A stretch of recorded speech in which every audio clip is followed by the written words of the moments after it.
Hello everyone, welcome back. This is Talking About Sports 1. Today we are going to be doing the third installment of the ranking every player from a certain team from worst to best series. Today we're doing the Boston Bruins. We covered the Leafs and the Canadiens, two of the most storied franchises. We're moving on to the Bruins. A lot of great players in history, Bobby Orr, Phil Esposito, and one of the best teams right now. So let's get into it. This is Talking About Sports 1. So coming in at number 20, it's Carson Coleman. He's just a mediocre fourth-line guy. Not too special. He's going to just come in at number 20. In the 19th spot, it's Connor Clifton, who, just like Coleman, is just a bottom pair defenseman. Nothing too great.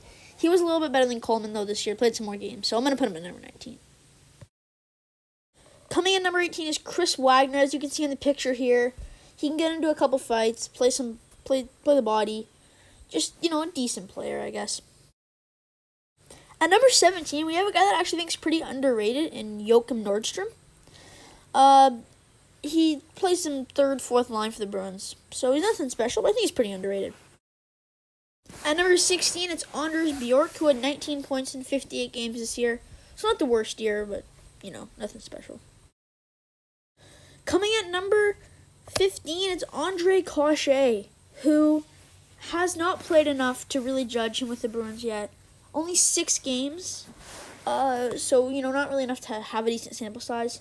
But when he was playing in Anaheim, he was a pretty decent player. I think he has some good potential for the future, and a good expansion candidate, too. Coming in at number 14, it's Matt Grzelcyk. He's actually a pretty decent defenseman for the Bruins, pretty solid. Plays a good two-way game. So, coming in at number 14. 13, it's Sean Kuraly, who can actually be pretty clutch at times and had 23 points in 69 games this year, so not too bad. Number 12, it's Brandon Carlo, who isn't a very exciting player, but he does his job well. It's pretty decent, so he comes in at number 12. Just outside the top 10, number 11, it's Jake DeBrusk. He brings a lot of heart to the game. Personally, I don't really like him very much, but I still think, he's a good asset for the Bruins. Halfway through the list at number 10, it's David Krejci. This guy's been a stud for the Bruins for quite a while, actually, and is really underrated over the past decade. So, honestly, David Krejci, he's a great player. Coming at number 9, it's Zdeno Chara, and to be brutally honest, he was not good offensively this year. He had less points than Brandon Carlo, but he is still a stud on defense with his 6'9" frame and has one of the hardest shots in the league. So, for those two things, I think he can earn the number 9 spot. So, we go from a player who's been with the Bruins for a long time to a player who's been with the Bruins for, only a season and a half, I think, now. And that's Charlie Coyle. And Charlie Coyle is a very great, underrated player. Because this guy, he is kind of he plays really well physically. And on offense, he's kind of like a mini Anders Lee, almost. The way he plays hard at the net. And he has good skills. So, honestly, Charlie Coyle is really great for me personally. I think so personally. And I'm going to put him at number 8. At number 7, I might be surprised to some people, but at number 7, it's Yaroslav Halak, the backup. Now, Tuukka Rask played 41 games this year, and he played 31, so it wasn't actually too far behind. And also, Halak was stunning in the games that he played this year. I was looking at the stats, and I just thought, wow, a .919 save percentage and a .239 goals against average, which is great. Because Tuukka Rask his stats were a little better, but not too much better. So, honestly, Yaroslav Halak, he played well in the playoffs this year, too. So, I think he's actually a very underrated backup. At number 6 is the two-way Bruins defenseman, Charlie McAvoy. Not much to say here. You guys all know who Charlie McAvoy is. He's not the most consistent, but he's very young, and he's got great potential. So, yeah, he's pretty good. At number 5, entering the top 5, it's Torrey Krug, the actually quite underrated offensive defenseman with 9 goals, 40 assists for 49 points this year. Also, he brings great heart and soul to the game, as evidenced by his hit in last year's Stanley Cup Finals. Honestly, Torrey Krug is a very great stud, and whoever picks him up in free agency this year is going to be a very lucky team. Now, you might have expected to see him in the top 3, but number 4, it's Brad Marchand. 87 points this year, which is absolutely fantastic. But I think his defensive game is pretty overrated. It's just that he's kind of like a guy that gets under your skin and stuff. And his point production is great, but I have the guy that I have over him because of defensive ability. And this guy actually had more goals than him this season. So, Brad Marchand, he's one of the best playmakers on the Bruins, probably the best.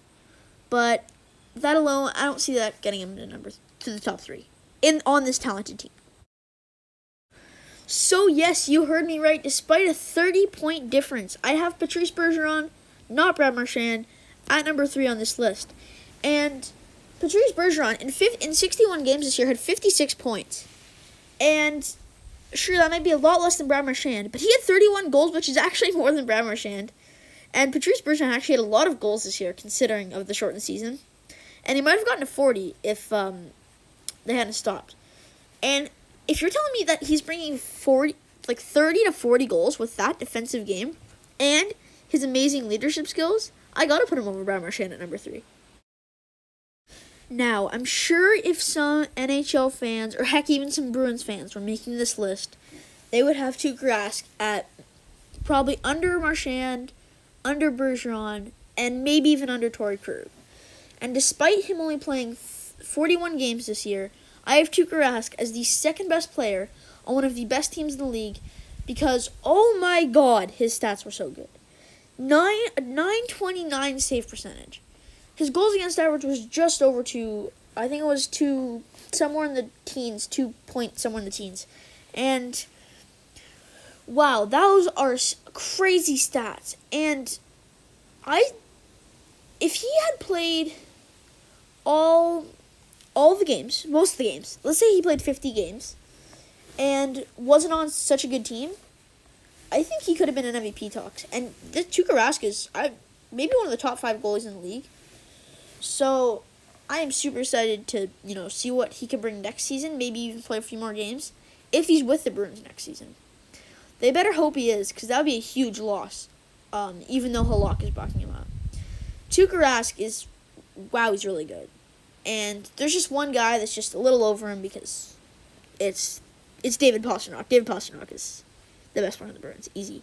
Let's talk about him. So at number 1, obviously the best Bruin this year, is David Pastrnak. And I don't know if you can tell by now, but with the Marchand Bergeron thing and now with this, I really value goal scoring. And even if it's just, Marchand feeding him a cross-crease one-timer, 48 goals to tie Alexander Ovechkin for the league is crazy good. And 95 points. He almost got 100 points in a shortened season. Now, I think he definitely would have got 100 points if if the season wasn't cut 10 games before. 10 before it was supposed to. So, David Pastrnak is just crazy good. Now, I'm going to start doing this with every one of these videos. I'm going to talk about their chances of being the greatest on their team. Here I mean the greatest player of all time from their franchise, not the best player on the team right now. I didn't touch on the Montreal video. I don't really think Carey Price has a chance because it is the Canadiens. I said that I think Austin Matthews will, but I'm not going to say with Bergeron, David Pastrnak. Because of Bobby Orr, and Bobby Orr, he's just so great. So, I don't think he's gonna ever be the greatest on his team, but still, David Pastrnak, great player. That's number 1. So, if you've made it to this part of the video, I just want to say thank you so much for watching. Make sure you go down there, click the subscribe button, click a like button. I want to try and get to maybe 25 or 50 subscribers before the end of the year. And it might sound like kind of big considering I only have 9 right now, but go check out my other videos. If you like them, go ahead and subscribe. This has been Talking About Sports 1. Goodbye.